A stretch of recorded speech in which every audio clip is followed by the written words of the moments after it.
오늘은 말라기 1장 6절부터 14절까지 말씀을 본문으로 주님께 드림으로 주님을 멸시하는 제사장들이라는 말씀을 전하려고 합니다. 주님께 드립니다. 하지만 오히려 그 드리는 일들이 주님을 멸시하는 것을 그냥 증거해냅니다. 그런 제사장들에 관한 이야기입니다. 말라기가 그렇게 길지는 않아요. 4장이지만 어쩌면 이 시대를 살아가는 교회들 또 하나님의 사람들에게 분명한 경고와 그리고 분명한 가르침을 주시는 그런 말씀입니다. 구약의 마지막 책이에요. 그러니 어떤 구약 성경보다도 우리와 가까이 있는 그런 말씀이고요. 여기 있는 이 말씀이 우리의 상황에 그냥 거의 그대로 적용이 됩니다. 지난주 말씀 기억나시나요? 사람들이 묻는 거죠. 우리를 사랑하시냐고, 왜 아무 일도 일어나지 않냐고, 약속하셨는데 구원의 약속, 하나님이 행하실 놀라운 일들에 관한 약속들 하나 이루어지지 않는 것 같은 상황에서 사랑하시냐고 묻습니다. 하나님의 대답은 사랑하신대요. 내가 너희를 사랑한다고 말씀하십니다. 사랑하시는 이분은요, 그냥 난 너희를 사랑해 라는 말로 끝나지 않는 분이셔요. 우리를 사랑하시는 하나님은 만군의 여호와 하나님이시고요, 우리를 사랑하시는 그분은 선하고 위대한 뜻을 가지신 하나님이십니다. 하나님은 당신의 뜻을 이루어 가셔 사랑하심으로 이루어 가십니다. 이스라엘의 하나님 여호와, 만군의 여호와, 우리를 사랑하시는 그분은 약속을 지키시는 분이셔요. 하나님은 놀라운 약속을 주셨습니다. 그리고 거룩하고 아름다운 뜻을 세워 놓으셨습니다. 그게 지난주 67편 시편에서 한번 확인했죠. 우리에게 복을 주시고 우리뿐만 아니라 결국은 모든 민족이 주를 향하여 감사하고 찬송하게 하시는 하나님은 왕이 되고 싶어 하셔요. 왕이 되고 싶어 하십니다. 우리는 왕이 되려고 하는 사람들은 욕심쟁이라고 생각하고 뭔가 정치적인 욕망이 있는 사람이라고 생각하는데, 하나님은 정치적인 욕망이 있으십니다. 하나님은 왕이 되고 싶으셔요. 왜 왕이 되고 싶으시냐면요, 정말로 왕이 되어서 우리를, 그 모든 인생들을 제대로 다스리고 싶어 하셔요. 왕이 되어서 우리의 삶을 지켜내고 싶어 하셔요. 왕이 되어서 우리의 삶을 참된 기쁨과 감사함으로 인도하고 싶어 하셔요. 그게 우리 하나님이십니다. 하나님은 왕으로서 이 땅을 다스리고 온 세상에 하나님의 선하심을 가득 채우고 싶어 하셔요. 그게 하나님의 뜻이고요, 그 모든 선하신 뜻은 하나님의 사랑하심, 그 은혜 때문에 그렇습니다. 우리가 뜻을 세우는 사람들이 있습니다. 자기 욕심의 뜻을 세우는 사람들이 있어요. 내가 잘 먹고 잘 사는 게 내 뜻이에요. 아니면 사람이 좀 삐뚤어져서 내 인생의 목표는 하나요, 저 인간을 거꾸로 뜨리는 거, 그게 내 인생의 목표예요. 그런 사람들도 있어요. 하지만 하나님의 뜻은 그렇지 않아요. 거룩하고 하나님의 뜻은 선하시고 아름다우십니다.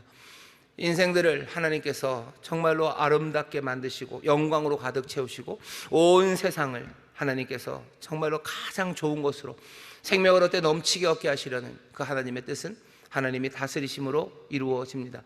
하나님은 그것을 아셔요. 그래서 그 왕이 되고 싶어 하십니다. 왕이 되겠다고 작정을 하신 거죠. 하나님은 능력이 많으십니다. 그러니 왕이 되려면 될 수 있어요. 하지만 하나님이 바라시는 왕은요, 그냥 세상을 다스리는 왕만은 아닙니다.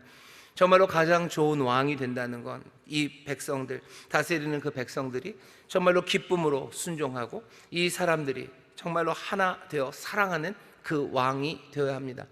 가장 좋으신 왕은 우리를 사랑하시고 그 왕은 우리가 또 사랑하기를 원하셔요. 우리 안에 정말로 그 아름다운 것들을 만들어내시겠다고 작정을 하신 그 왕은 그 약속을 지켜나가십니다. 어떻게 보면 그 하나님의 뜻은 세상 사람들이 생각할 때는 무모합니다. 그렇게 안 될 것 같아요. 하나님은 선하시겠지만 우리는 선하지 않아요. 우리는 선하지 않고 우리는 반역의 마음이 있고 하나님 그 정도 안 될 겁니다, 그냥 대강 마무리 하시는 게 좋을 겁니다 라고 어쩌면 우리가 하나님의 일에 대해서 무모하다고 말하겠지만, 하나님은 멈추지 않으셔 계속해서 선한 것을 향해서 걸어가십니다. 사람들의 삶 하나하나를 만들어내시며 그 일을 하셔 한 사람 한 사람의 삶을 바꿔내시며 하시는 거예요. 한 사람이 한 사람의 삶을 바꿔내시기 위해서 그 사람의 삶의 방향을 바꾸기도 하시고, 때로는 누구를 때리기도 하시고 파멸로 집어넣기도 하시고, 그러시면서 하나님의 뜻을 완성시켜 가십니다. 하나님이 멈추지 않으셔요. 하나님은 쉬지 않으십니다. 지금도 일하셔요. 그 뜻을 이루시기 위해서 일하시는 그 하나님입니다. 사랑은 멈추지 않는 거죠. 하나님의 사랑이 멈춤이 없습니다. 우리가 그 하나님 앞에 서 있습니다. 오늘 제사장들을 향해서 하나님이 야단을 치시는 이 말씀 가운데도 하나님은 하나님의 뜻을 우리에게 분명히 보이시고요, 이 말라기라는 선지자도 하나님의 뜻이 무엇인지를 잊지 않습니다. 11절에 보시면 하나님이 결국은 이렇게 이루시겠대요. 만군의 여호와가 이르노라. 해 뜨는 곳에서부터 해 지는 곳까지의 이방 민족 중에서 내 이름이 크게 될 것이라. 각처에서 내 이름을 위하여 분향하며 깨끗한 제물을 드리리니 이는 내 이름이 이방 민족 중에서 크게 될 것임이니라. 예수 하나님이 영광 받으시고 싶어 하시는 건요, 영광이 모자라서가 아니에요. 정말로 하나님 앞에 영광 올려드리는 그 사람들의 삶이 풍성하고 그 사람들의 삶이 행복하기 때문입니다. 하나님 앞에 나와서 정말로 순종하는 그 삶이 정말로 인생의 가장 복된 삶이기에 하나님이 그 삶을 기다리시고 또 그런 일을 이루려고 하시는 겁니다. 하나님이 이루시는 뜻은 그러니 처음부터 끝까지 선하셔요. 처음부터 끝까지 사랑으로 가득하셔. 하나님은 그날을 고대하고 계시는 겁니다. 모든 민족이 땅끝에서부터 저 땅끝까지, 해 뜨는 데서부터 해 지는 것까지 땅의 모든 끝이 여호와를 경배하고 여호와를 사랑하며 나오는 그날을 고대하시는 하나님이십니다. 온 세상을 제대로 다스리는 왕이 되고 싶어 하시는 거예요. 정말로 존경받는 왕. 그래서 하나님의 나라가 완전해지고 또 거룩해지고 기쁨과 감사로 가득해지는 그날을 고대하면서 하나님은 멈춤 없이 그 일을 이루어 가고 계십니다. 때로는 실망할 때도 많고 가슴 아파할 때도 많아요. 이 일 저 일을 행하시면서 하나님 지치실 만도 하지만 하나님의 열심히 이 일을 이루실 거라고 분명히 말씀하십니다. 하나님, 그 성실하신 하나님이 하나님의 뜻을 이루는 것 여러분들 믿으시기를 주의 이름으로 축원합니다. 하나님의 뜻이 이루어지기를 기도하는 우리 모두가 되어야 할 줄 믿습니다. 좌우에 계신 분들에게 얘기하셔. 하나님의 뜻이 이루어집니다. 하나님의 뜻이 이루어집니다. 하나님의 뜻이 이루어집니다. 정말 온 세상을 다스리시는 하나님의 뜻이 이루어질 겁니다. 정말로 돌보시는 왕, 정말로 행복한 왕이 되고 싶어 하셔요. 행복한 왕이 되면 행복한 백성들이 될 겁니다. 복이 가득한 세상, 그 세상을 만들기 위해서 하나님 일하시는데 그 놀라운 일에 하나님이 부르신 사람들이 이스라엘입니다. 이스라엘은 하나님이 정말로 온 세상에 이런 왕이심을 깨닫게 하기 위해서 하나님이 부르신 도구입니다. 하나님이 이스라엘을 부르셨어요. 이스라엘을 복을 주셔서 결국 하나님의 뜻을 이루는 거죠. 지난주 설교랑 같은 이야기입니다. 이스라엘을 부르셔서 이스라엘에게 복을 주시고 이 복을 주심으로 말미암아 모든 세상이, 그렇죠? 모든 세상이 여호와께 나와 여호와를 찬양하고 하나님의 복을 누리는 그런 민족 되게 하시려고 이스라엘을 부르셨습니다. 이스라엘을 부르시고 또 게다가 이스라엘의 제사장이라는 사람들은요, 이 위대하신 하나님에 대한 지식을 사람들에게 중재해 주는 일을 하는 사람, 그 사람들이 제사장들입니다. 오늘 우리가 읽은 본문 좀 다음입니다. 2장 4절부터 7절을 읽어보겠습니다. 여기 보면 제사장들에 관한 이야기가 나와요. 여러분들 이 말 잘 기억하셔야 됩니다. 제사장, 왜냐하면 남의 이야기가 아니기 때문이요. 베드로가 그러죠. 너희는 택하신 족속이요 왕같은 제사장들이라고 우리를 향해서 우리의 이름을 다시 한번 붙여줘요.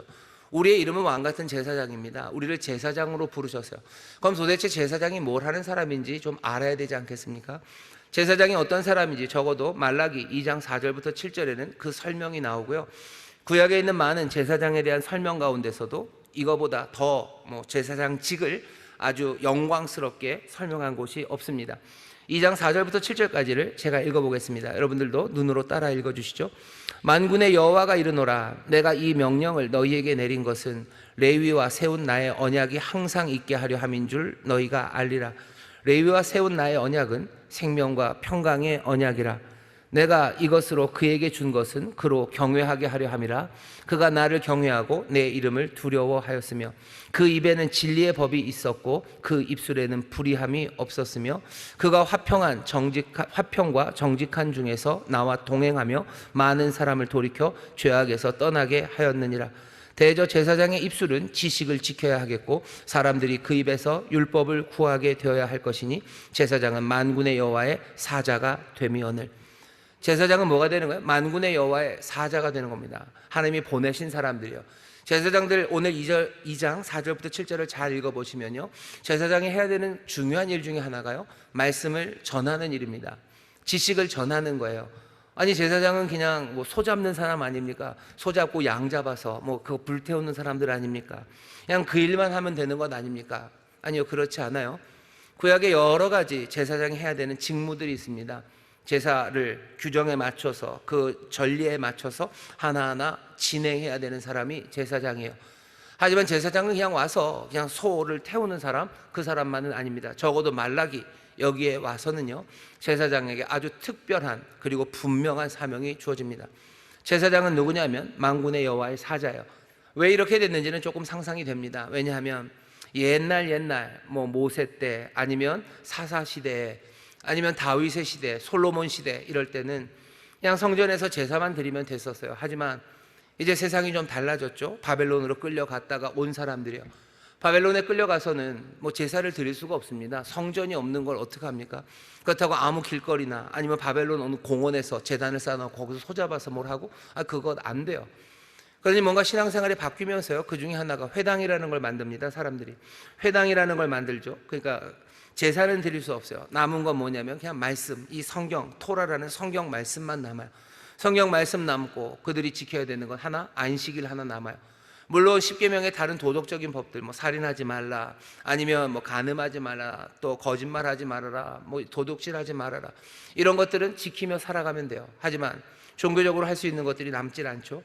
함께 모여 하나님 말씀 읽고, 또 그리고 또 하나님이 정하신 안식일을 거룩하게 지키는 것, 부모 공경하며 살아가는 것, 그 정도가 그들이 할 수 있는 어쩌면 최선이었습니다.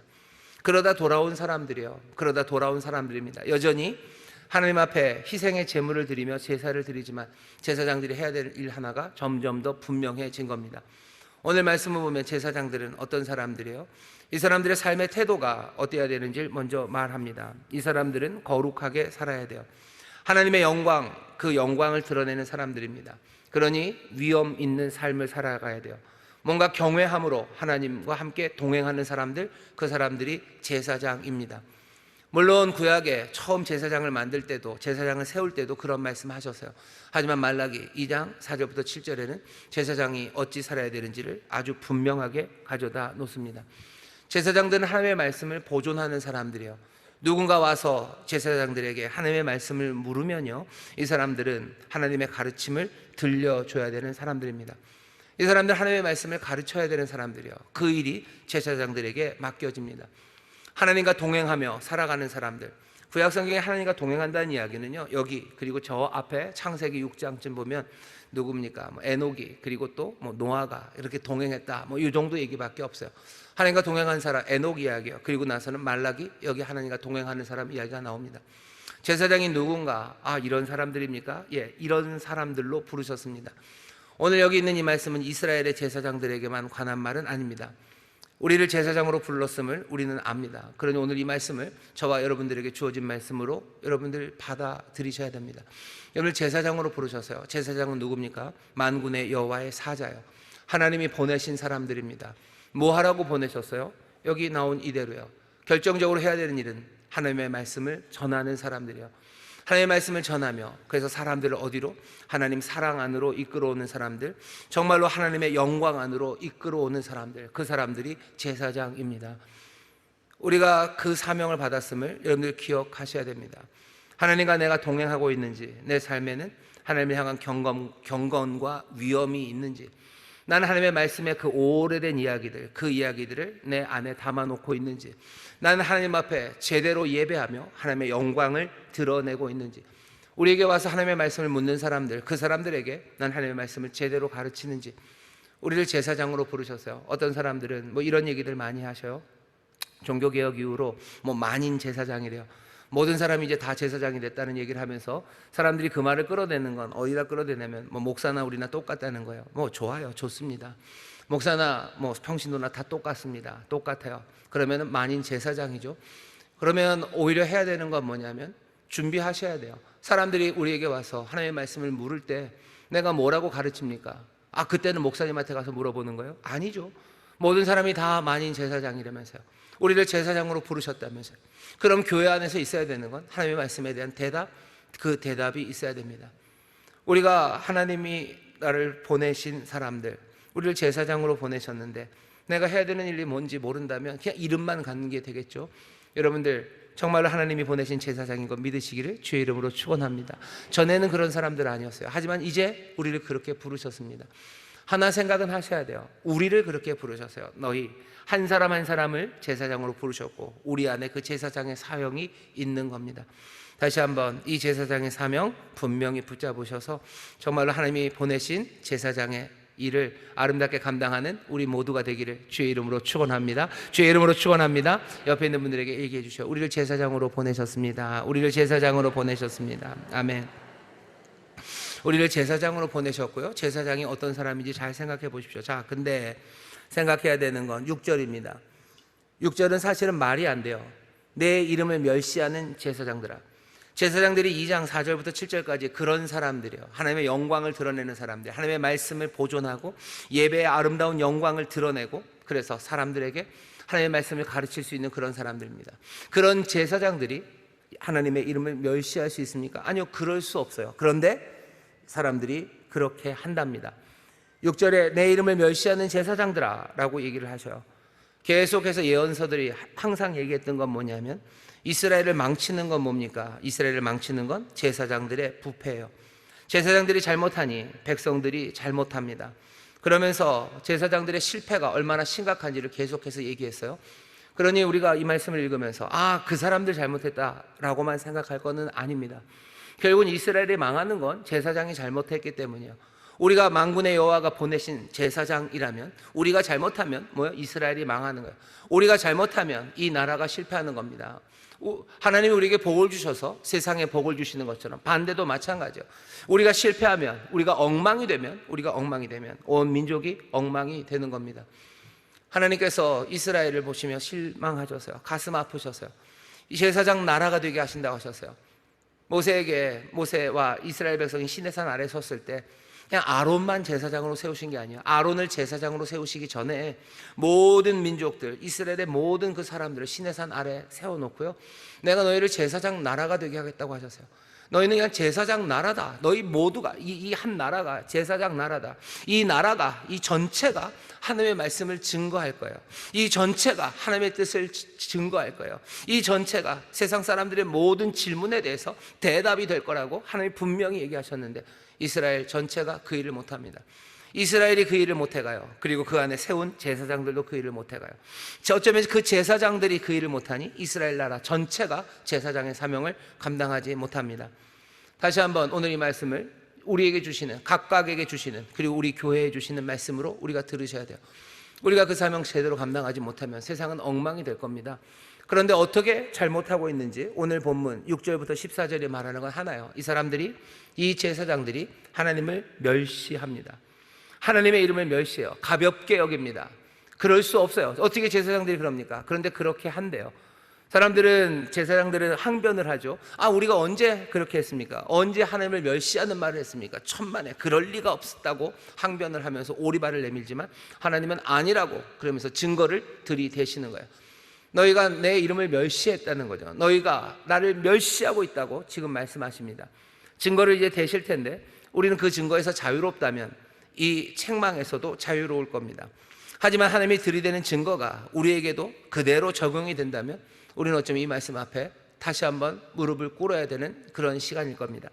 뭐라고 하시나 보시죠. 하나님이 이렇게 얘기하십니다. 내 이름을 멸시하는 제사장들아, 나 만군의 여호와가 너희에게 이르기를, 아들은 그 아비를, 종은 그 주인을 공경하나니 내가 아비일진데 나를 공경함이 어디 있느냐? 내가 주인일진데 나를 두려워함이 어디 있느냐? 하나님은 공경받으셔야 돼요. 하나님은 두려워해야 될 뿐입니다. 왜 그러셔요? 이분은 우리의 아버지시고 이분은 우리의 주인이시기 때문입니다. 하나님이라는, 지난번에도 말씀드린 언약의 관계가 아니라면 까짓거 그냥 깡으로 살아도 돼요. 나는 먼지니 그냥 먼지처럼 살다가 먼지처럼 가겠다, 그래 버려도 돼요. 그게 허무함에 빠져버릴 수 있습니다. 하지만 하나님은 그냥 하나님으로 끝나지 않으셔요. 그분은 우리와 언약을 맺으시며 우리의 아버지가 되셔. 우리의 아버지가 되시고 우리의 주인이 되십니다. 우리의 주님이 되셔. 출애굽기 4장에 보시면요, 하나님께서 이스라엘 백성들을 구원하십니다. 이스라엘을 구원하실 때 그냥 너무 불쌍해서 쟤네들 한번 도와줘야 되겠다라고 하지 않으셨어요. 하나님이 얼마나 은혜로우신지요. 이 히브리 백성들, 이 이스라엘 백성들을 뭐라고 부르시냐면, 이스라엘은 내 아들이래요. 얘네들은 내 아들이다, 내 아들, 내 장자다 라고 말씀을 하셔. 하나님이 이들을 자녀라고 부르시고요, 내가 아버지가 되겠다고 하시는 거예요. 그냥 불쌍한 사람들 한번 구해주겠다 그렇게 하지 않으셔요. 아버지가 되겠다고 작정을 하시고 정말로 아버지가 되시니 우리에게는 자녀가 되게 하신 겁니다. 자녀가 아니었던 우리들을 자녀로 부르셨어요. 그게 하나님과 우리가 맺은 관계입니다. 아버지는 공경하는 게 당연해요. 그러니 하나님 공경하는 거 당연하지 않습니까? 주님이셔요. 우리의 주인이 되신다고 하셨어요. 내가 너희의 주인이 될 거다. 내가 너희를 보호할 거고 너희 모든 것 다 책임질 거고 그러니 너희는 나를 순종하며 나를 따라오면 된다 하고 주종 관계가 맺어집니다. 우리는 내 인생의 주인이 내가 되고 싶어 합니다. 하지만 그것은 멸망의 길이에요. 누가 자기의 인생을 책임질 수 있습니까? 진토가 무엇을 책임집니까? 진토가 무엇을 책임집니까? 내일을 알 수 없는 사람들, 한순간 앞을 알 수 없는 사람들이 어떻게 내 인생을 인도해 갑니까? 내일이 어떻게 되는지 아는 사람이 있습니까? 내일이 해가 뜰지에 대해서 누가 증명합니까? 내 발걸음이 어떻게 될지 누가 압니까? 한치 앞을 보지 못하는 사람들이 내 인생을 내가 책임지겠다고 말합니다. 아니요, 그럴 수 없습니다. 하나님만이 우리의 삶을 인도할 수 있어요. 하나님만이 우리의 삶을 책임질 수 있어요. 그 하나님이 우리의 주인이 되시겠다. 그러면 이건 얼마나 즐거운 일입니까? 주인은 항상 공경받는 게 맞아요. 권위가 있는 게 맞아요. 하나님이 하시는 말씀이 내가 너희 아버지 아니냐? 내가 너희의 주인 아니냐? 너희는 내 종이고 내 자녀들. 그렇다면 당연히 공경하고 두려워하는 거 그거 맞지 않냐고 먼저 물으시는 겁니다. 하나님과 우리 사이의 관계는요, 이 공경의 관계가 있어야 됩니다. 하나님은 아버지셔. 아버지 그리고 아들들이죠. 아들은 아버지를 공경합니다. 아들이 아버지만 공경하는 건 아니에요. 사실은 아버지도 아들을 공경합니다. 공경한다는 게 뭐 떠받치고 그런 느낌 하나도 아니라요. 어떤 느낌이냐면 영광, 무거움이라고 생각하면 돼요. 아들은 아버지를 무겁게 여깁니다. 아버지도 아들을 어떻게 여겨요? 무겁게 여겨요. 하나님 우리를 멸시하지 않으셔요. 하나님 우리를 가볍게 여기지 않으셔요. 우리를 가볍게 여겼다면, 우리를 깃털같이 여기셨다면 별것도 아닌 것을 그냥 날려버리셨을 거예요. 하지만 하나님이 우리를 공경함을, 하나님이 우리를 무겁게 여김을 뭘로 확인합니까? 십자가 확인되는 거예요. 우리를 무겁게 여기니 아들을 내어주셔서 우리를 살리시기 위해서 그 일을 하시는 거죠. 무겁게 여기니 그렇게 오래 참으시고 그 선하신 뜻을 우리를 향해 펼치시는 것 아닙니까?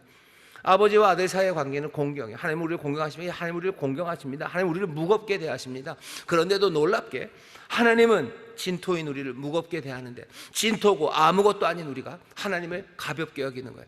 하나님을 가볍게 여기는 거예요. 하나님, 오늘 본문에 간단해요. 하나님은 우리를 위해서 얼마나 어떤 재물을 가져다 주셨어요? 정말로 흠없는 재물을 가져다 주셨어요.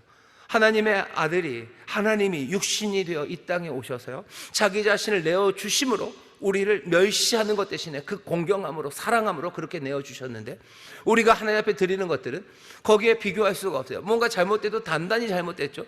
뭐가 완전히 거꾸로 됐죠.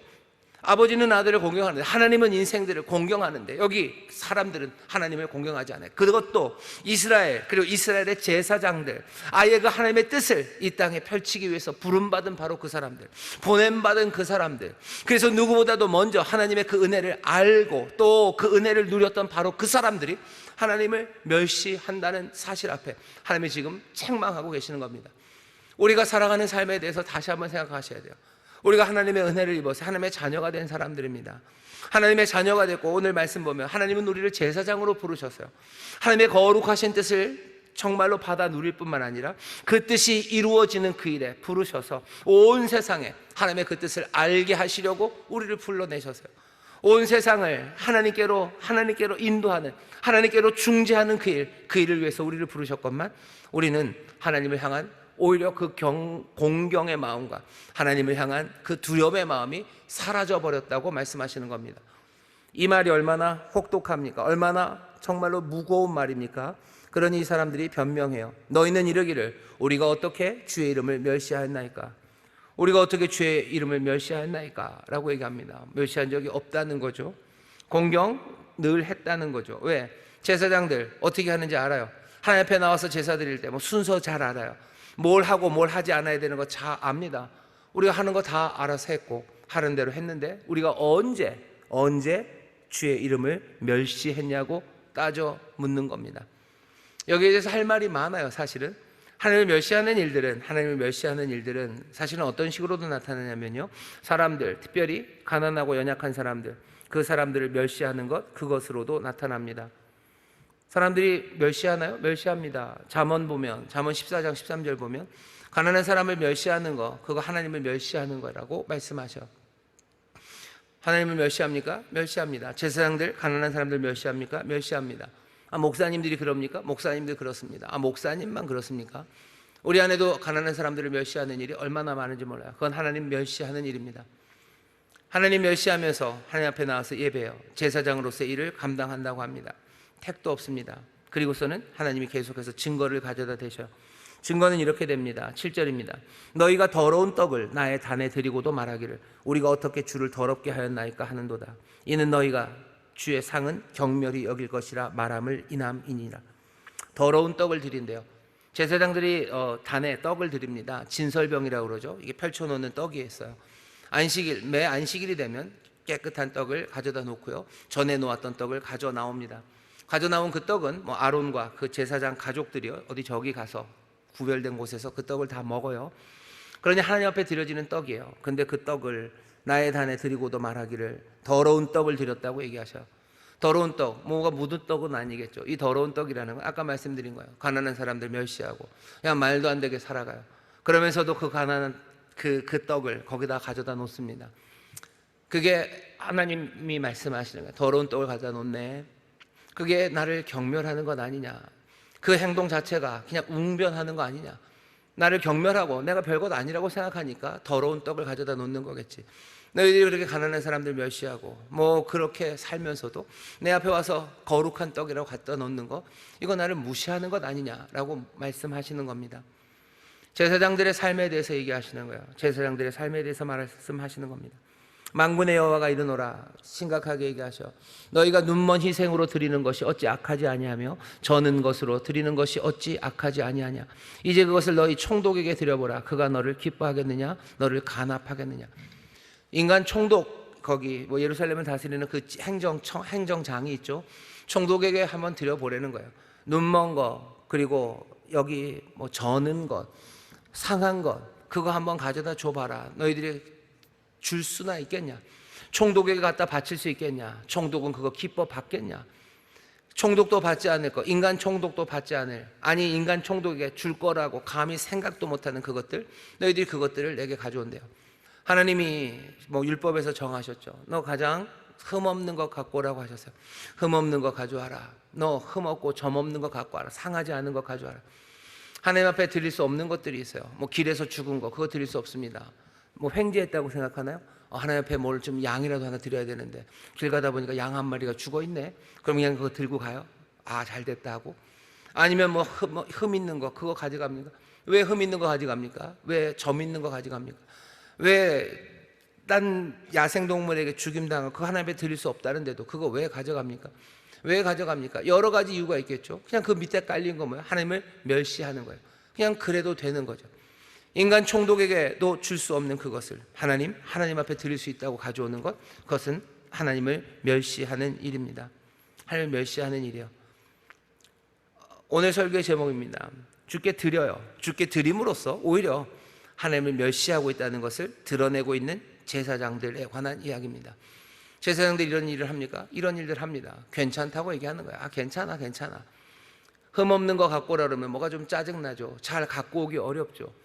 그러니 다른 사람들도 힘들고 그거 구하기도 어렵고, 그러니까 됐다고 그냥 하나님 그거 받으실 거라고들 얘기하는 거예요. 그게 지금 제사장들이 하는 이야기입니다. 그리고 하나님은 물으시는 거예요. 너희를 멸시하는 것 아니냐. 우리가 하나님 앞에 나서 예배합니다. 대충 예배도 되지 않겠습니까? 그래, 괜찮아. 좀 상한 마음, 뭐가 엉망이어도 그냥 오는 게 훨씬 나은 것 같다라고 말하는 거예요. 그냥 그래도 와서 하는 게 어디냐라고 말하는 거예요. 하지만 그건 하나님 멸시하는 겁니다. 그러지 않다고 얘기해야 돼요. 그거 아니다라고 말해야 되는데 제사장들은 그렇게 얘기하지 않습니다. 여러 가지 이유겠죠. 그나마 그거 가져오는 게 그래도 무슨 야생동물에게 죽은 것도 먹으면 되는 거고 그런 것도 하면 되는 거고 그냥 그렇게 해도 되겠다라는 아니란 생각이에요. 여호와 하나님이 지금 만홀히 여김을 당합니다. 망령되이 일컬음을 받습니다. 9절입니다. 만군의 여호와가 이르노라, 너희는 나 하나님께 은혜를 구하기를 우리를 긍휼히 여기소서 하여 보라. 너희가 이같이 행하였으니 내가 너희 중 하나인들 받겠느냐. 너희가 은혜를 달라고 구해봤자 내가 이런 상황에서 기도하겠느냐라고 말씀하시는 거예요. 하나님께 은혜를 구하기를 우리를 긍휼히 여기소서. 굉장히 유명한 기도입니다. 교회들이 하는 거예요. 우리를 긍휼히 여기소서, 우리를 불쌍히 여기소서. 사람들이 기도를 해요. 이 기도를 한다고 해서 하나님이 듣겠냐는 거죠. 뭐 이것 주세요 저것 주세요 욕심으로 구하는 건 아니에요. 여기는 아주 멋진 기도입니다. 하나님 우리를 긍휼히 여기소서. 하지만 이런 기도도요, 하나님을 멸시하는 기도일 수 있습니다. 왜? 그냥 이게 입에 발린 기도가 되는 거예요. 입에 발린 기도고 그냥 이게 상투적인 말이 되는 거예요. 하나님 앞에 나와서 맨날 불쌍히 여겨달래요. 하나님 불쌍히 여기시고 내가 죄인이고 나를 불쌍히 여겨달라고 말하는데 하나도 나 불쌍하다고 생각하지 않는 거예요. 내가 죄인이라고 하나도 생각하지 않는 거예요. 그냥 그게 입에 발린 말이 되어서 하나님 앞에 나와서 기도를 합니다. 그 기도에 하나님이 말씀하시는 거예요. 내가 그 기도를 들어야 되겠냐? 왜? 나를 지금 멸시하는 것 아니냐?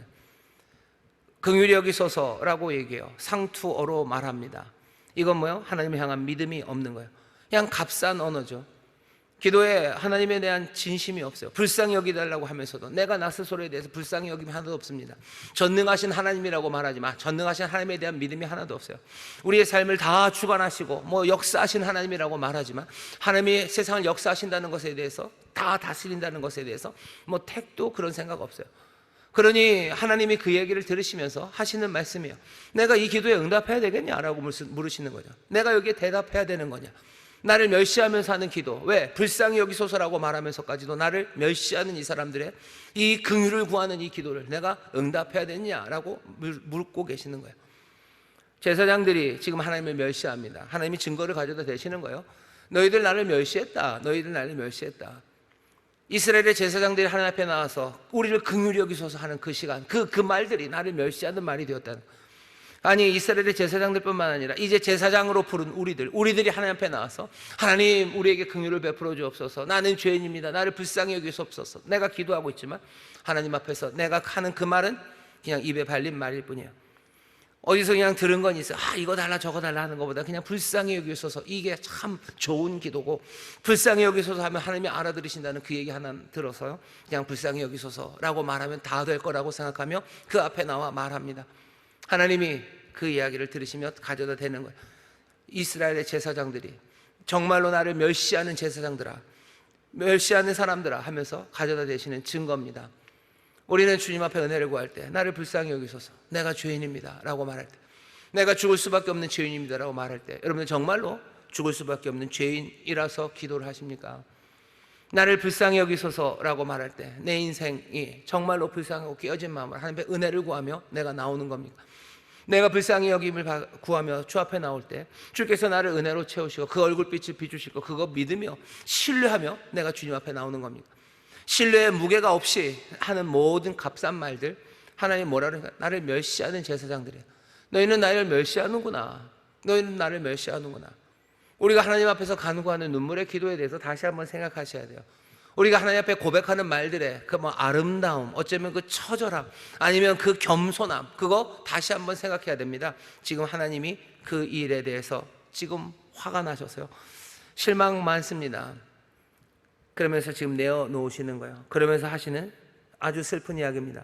만군의 여호와가 이르노라, 너희가 내 단 위에 헛되이 불사르지 못하게 하기 위하여 너희 중에 성전문을 닫을 자가 있었으면 좋겠다. 내가 너희를 기뻐하지 아니하며 너희 손으로 드리는 것을 받지도 아니하리라. 누가 성전문을 좀 닫았으면 좋겠대요. 여러분들, 신약시대에 예수님께서 성전을 가셔서 성전에 상을 뒤엎으셨어요. 왜 성전에 상을 뒤엎으셨어요? 이 말씀 그대로입니다. 성전의 상 뒤엎어버리고 모든 장사치 다 쫓아내셨어요. 적어도 그날만은 예루살렘 성전의 제사는 이제 끝입니다. 난리가 났죠. 문 닫았어야 됐어요. 무슨 스타벅스 3시에 문 닫듯이 문 닫아야 돼요. 난리가 난 거예요. 하나님이 하셨던 그 말씀을 지금 이루시는 겁니다. 성전에 가셔서 강도의 구려를 만들었대요. 내 집은 만민이 기도하는 집이라고 칭함을 받을 거라고 하셨는데, 이제 예루살렘 너희가 하는 것은 말도 안 되는 일 하는 거예요. 하나님의 뜻과 상관없는 일 하는 거예요. 그냥 하나님을 멸시하는 일 하는 거예요. 하나님의 뜻, 그 뜻을 얼마나 조롱하면 만인이 기도해야 되는 집인데, 이스라엘은 뭐 하고 있어요? 예루살렘에서 이방인들 못 오게 가로막고 있는 거예요. 이방인들은 그리로 못 들어온대요. 왜? 하나님이 그 뜻을 그렇게 분명히 알리셨는데. 이방 각처에서, 이전에서 솔로몬이 뭐라고 기도를 했는데요, 유대인들은 얘기하는 거죠. 여기까지는 오게 하지 않느냐고. 아니, 하나님이 그것 바라셨겠습니까? 하나님은 이 모든 이방이 주를 찬송하고 감사하고 그 일 바라는데, 예루살렘은 여전히 소위 말하는 민족주의적인 배타성이에요. 이방인들은 말고 하나님은 우리를 구원하실 거고 저 사람들을 어떻게 할 거라고, 말도 안 되는 하나님의 뜻. 어떻게 그렇게 합니까? 하나님을 멸시하기 때문이죠. 하나님의 뜻을 무시하는 거죠. 무시하고 멸시하는 그 성전에서 하나님이 예배를 받으시겠습니까? 그러니까 예수님이 눈물이 나시는 거예요. 눈물이 나고 가슴 아프신 거예요. 그러니까 어떻게 엎어버리실 수밖에 없어요.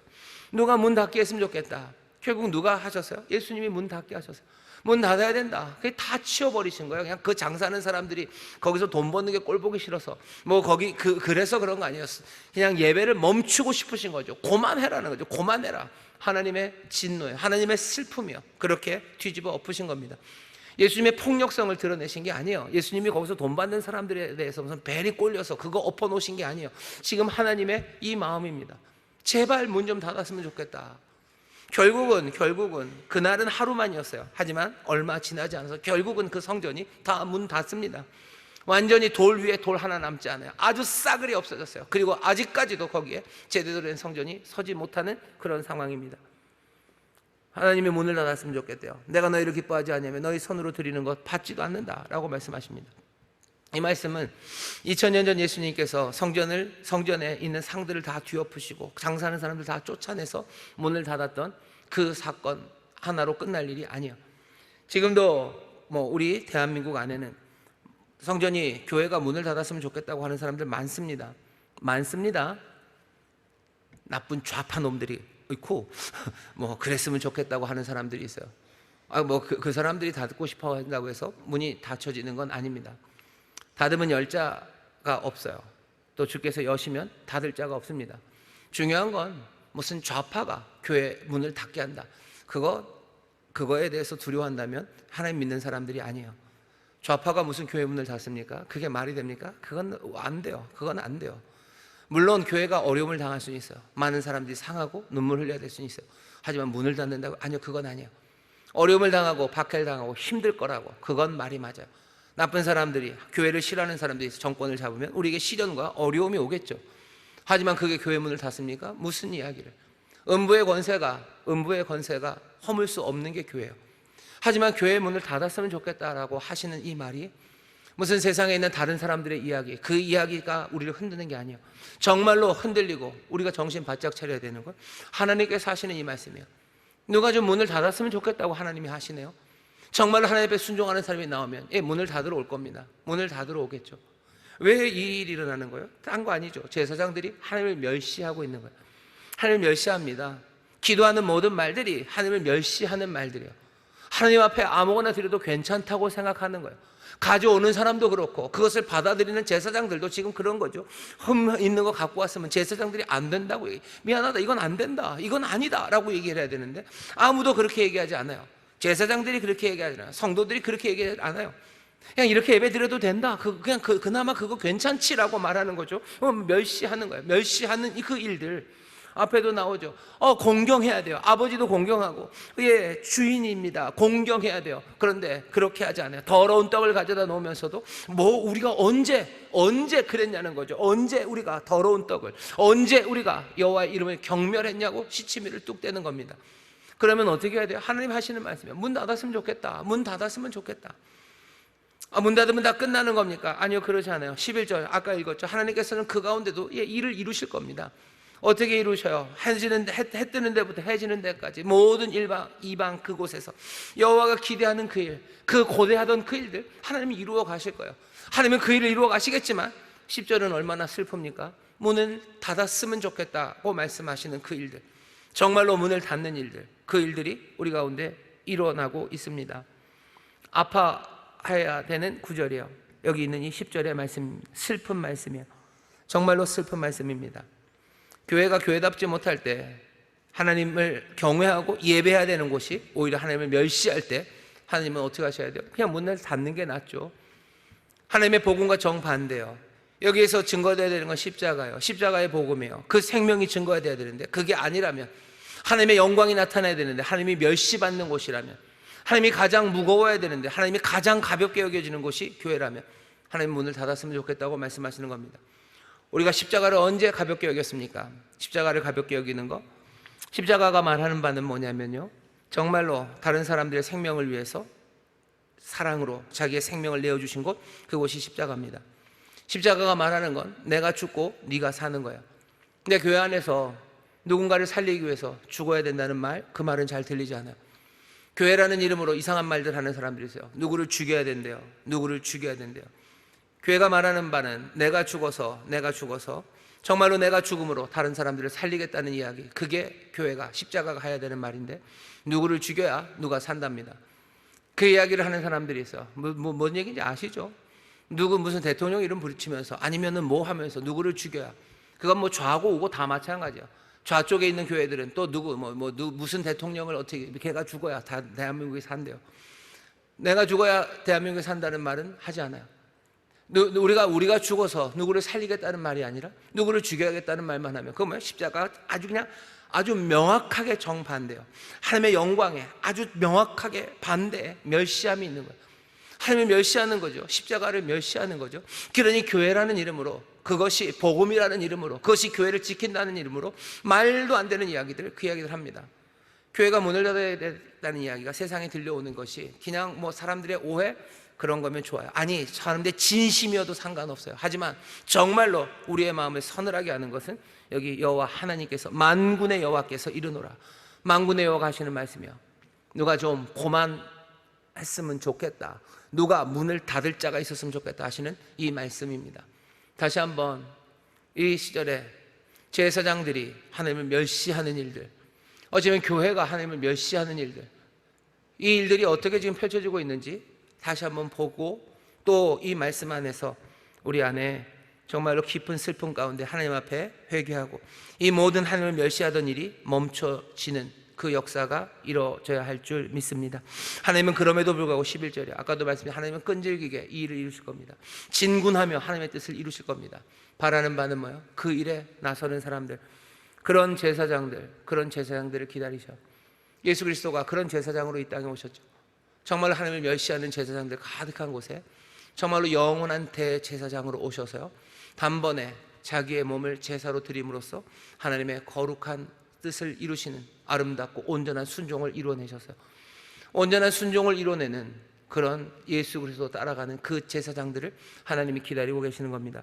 12절입니다. 그러나 너희는 말하기를 여호와의 상은 더러웠고 그 위에 있는 실과 곧 식물은 경멸히 여길 것이라 하여 내 이름을 더럽히는도다.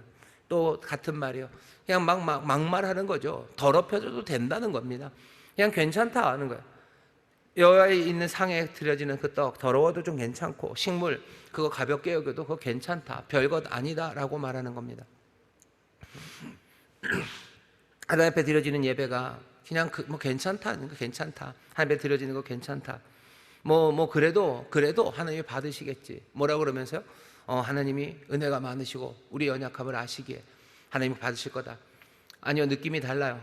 정말로 깨어지고 상한 심령이 주 앞에 나온 것과 주님을 경멸하는, 멸시하는 태도로 나온 것, 그건 전혀 다릅니다. 우리의 못남과 연약함을 그대로 들고 나올 수 있어요. 하지만 정말로 하나님을 멸시하고 나오는 것과는 다릅니다. 내 깨어진 마음, 내 부족한 것, 내 연약한 것 가지고 주 앞에 나와요. 2렙돈을 하나님 앞에 바치는 과부, 예수님이 인정하셔. 하지만 그 2렙돈은 몽땅 다 같은 가치가 있는 것은 아니에요. 누군가는 하나님 앞에 2렙돈을 냅니다. 그것도 괜찮다고요? 아니요. 과부의 2렙돈 하나님 기뻐 받으십니다. 하지만 멸시하는 마음으로 2렙돈 내는 사람이 있어요. 그것도 괜찮다고? 누가 그렇습니까요? 누가 그럽니까요? 그런데도 괜찮대요. 제사장들이 그래요. 아니, 스스로 우리가 제사장이라면서요? 우리가 스스로에게 이것도 괜찮다는 거죠. 이래도 된다는 거죠. 어차피 더럽혀져도 괜찮대요. 내가 가난한 사람들 멸시하고 그렇게 살고 와서 해도 괜찮아요. 그거 괜찮아요. 하나님이 은혜롭고, 하나님은 하나님은 아버지셔요. 하나님은 주인이십니다. 공경하고 두려워해야 될 분이요, 가장 무겁게 여길 영광 받으실 주님이셔. 그 주님 앞에 너희가 지금 멸시하며 온 거 아니냐. 제사장들은 우리가 언제 그랬냐고, 우리가 언제 멸시했냐고, 언제 멸시한다고 말했냐고 그 얘기하지만 하나님은 증거를 하나하나 가져다 대시는 겁니다. 우리들이 했던 말들과 우리가 했던 행동들, 우리가 주님 앞에 가져왔던 그것들을 하나하나 확인하시며 하나님은 어떻게 멸시했는지를 우리에게 보여주고 계십니다. 13절입니다. 만군의 여호와가 이르노라 너희가 또 말하기를 이 일이 얼마나 범패스러운고 하며 코웃음하고 토색한 물건과 저는 것 병든 것을 가져왔느니라. 너희가 이같이 헌물을 가져오니 내가 그것을 너희 손에서 받겠느냐 여호와의 말이냐. 내가 이거 받겠냐라고 물으시는 거예요. 헌물 가져오는데 뭐라고 하면서 가져옵니까? 이 일이 얼마나 범패스러운 거. 귀찮다는 거죠. 이게 귀찮고 복잡하고 뭐 좀 그렇대요. 뭐 이렇게 복잡하고 힘들까 뭐 그러면서 갖고 와요. 저는 것 가져옵니다. 병든 것 가져옵니다. 가치 없는 거예요. 그냥 쓸데없는 것들, 어쩌면 나도 쓸데없고 남도 줄 수 없는 것들, 그런 것들 가지고 옵니다. 그리고서는 헌물이라고 하나님 앞에 바쳐요. 하나님이 물으시는 거죠. 내가 이걸 받겠느냐라고 물으십니다. 받으실까? 받으실까? 하나님 앞에 갖고 올 때 내게 쓸데없는 것들 바치는 사람들 있습니다. 무슨 쓸데없는 게 어디 있습니까? 다 돈은 가치 있는 거 아닙니까? 오케이. 그건 그럼 넘어가고 치고요. 내가 하나님 앞에 내 시간을 드린대요. 내가 헌신을 한답니다. 어떤 시간을 드려? 제일 쓸데없는 시간을 드려요. 제일 쓸데없는 시간, 제일 필요 없는 시간, 그 시간 드립니다. 내가 하나님의 일에 헌신하겠다고 하시는 분들이 있으셔요. 뭐 나쁜 건 아닙니다. 내가 은퇴하고 나서 하나님을 섬기겠대요. 아닌 것 같아요. 아닌 것 같아요. 아닌 것 같습니다. 제사장이 될 사람들, 어쩌면 하나님의 일을 해야 되는 사람들, 뭐가 됐든지 간에 가장 귀한 것 드리는 거죠. 하나님 앞에 헌물을 드린다고 드리면서 쓸데없는 거, 필요 없는 거, 그거 드리겠다는 거 그냥 썼으면 좋겠어요. 하나님이 나에게 소명을 주셨는데 내가 다 은퇴하고 나서 다 정리하고 나서 내가 하나님 앞에 섬기겠습니다. 다시 생각하셔요. 다시 생각하셔요. 다시 생각하셔요.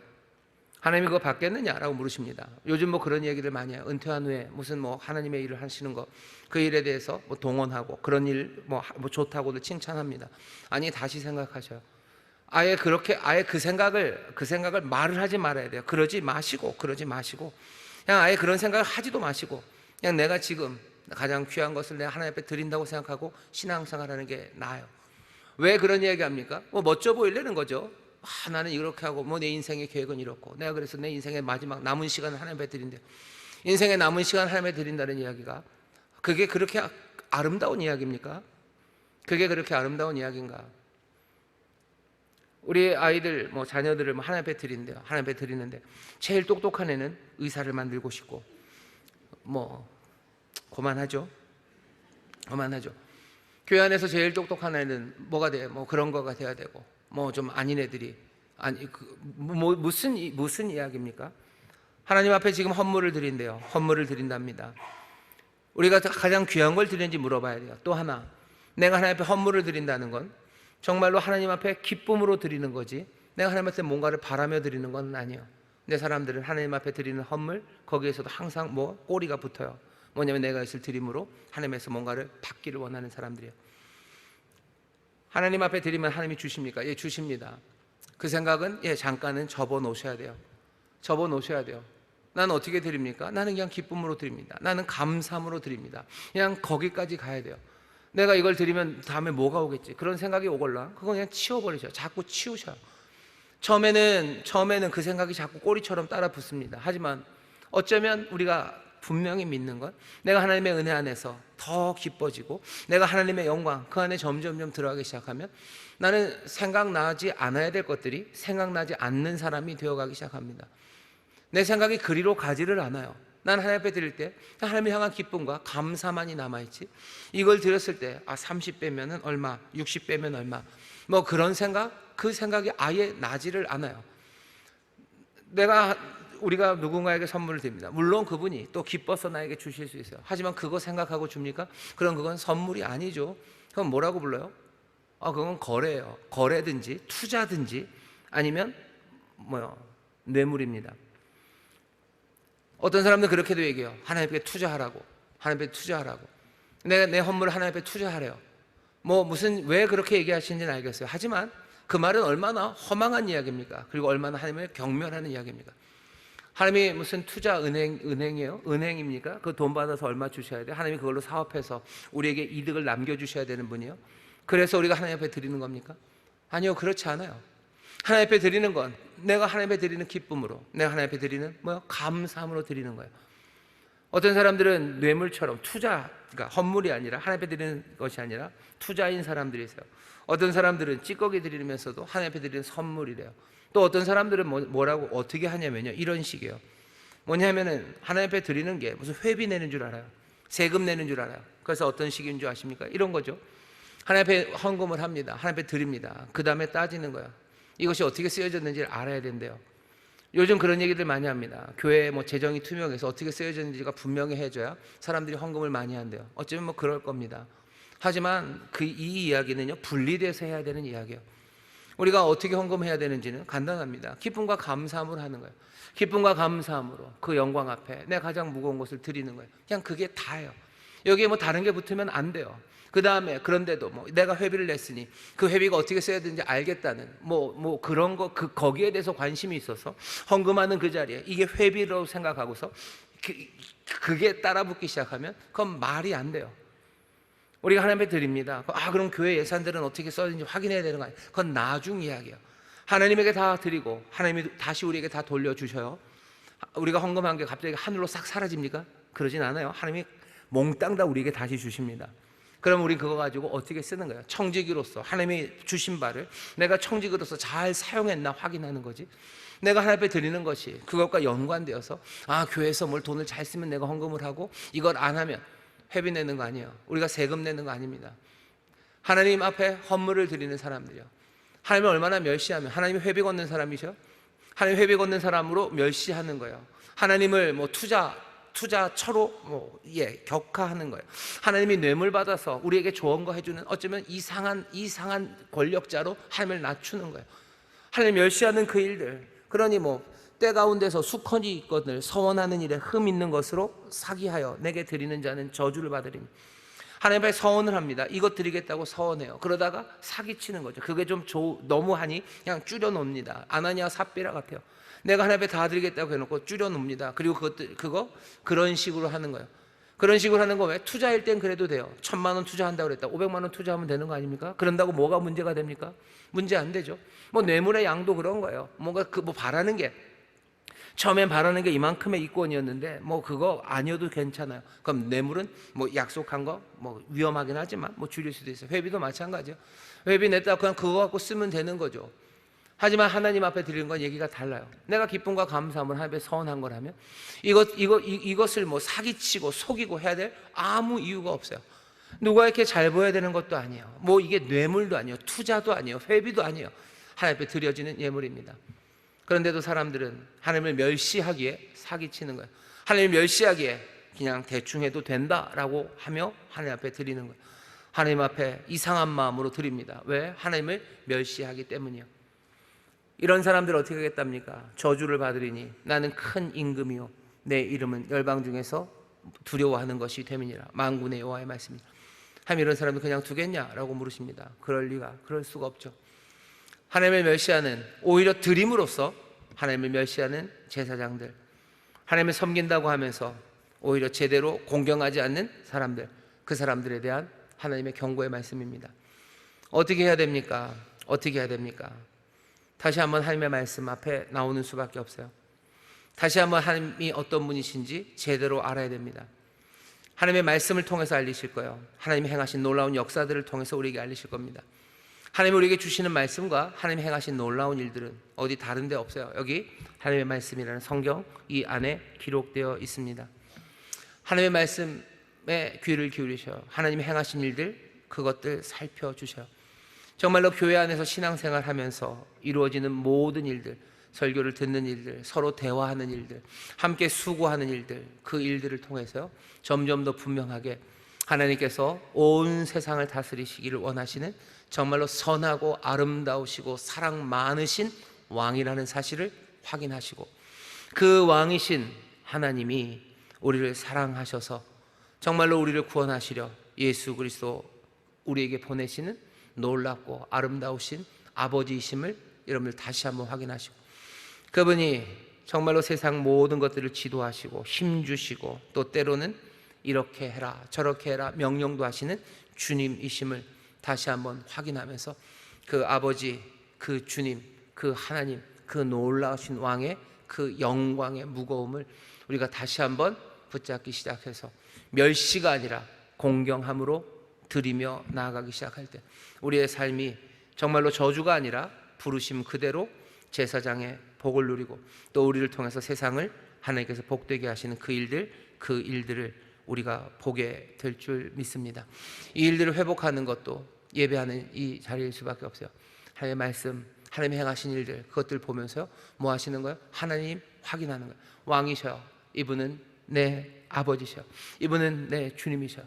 점점 더 주님이 무거워질 때 우리가 하나님 앞에 드려지는 드림이 정말로 기쁨과 감사가 되고요, 하나님을 멸시하는 것이 아니라 하나님을 공경하는 그 영광 가운데 서는 일이 될 겁니다. 우리의 하나님을 우리가 어찌 대하는지 다시 한번 잘 살펴보세요. 내 신앙이, 소위 말하는 내 종교생활, 내 신앙생활이라는 게 하나님을 멸시하고 있는 건 아닌지 다시 한번 살펴주십시오. 여러 가지 생각할 거 많아요. 교회 올 때 어떻게 오는지 보시면 돼요. 내가 교회 올 때 어떻게 오는지 보시면 돼요. 예배 시간이 9시입니다. 그럼 난 몇 시에 옵니까? 난 몇 시에 옵니까? 나는 몇 시에 오냐면요, 나는 나는 9시 넘어서 옵니다. 왜? 앞에 찬송이 진짜 모르는 찬송만 뒤있다 많아서 나는 그렇게 온대요.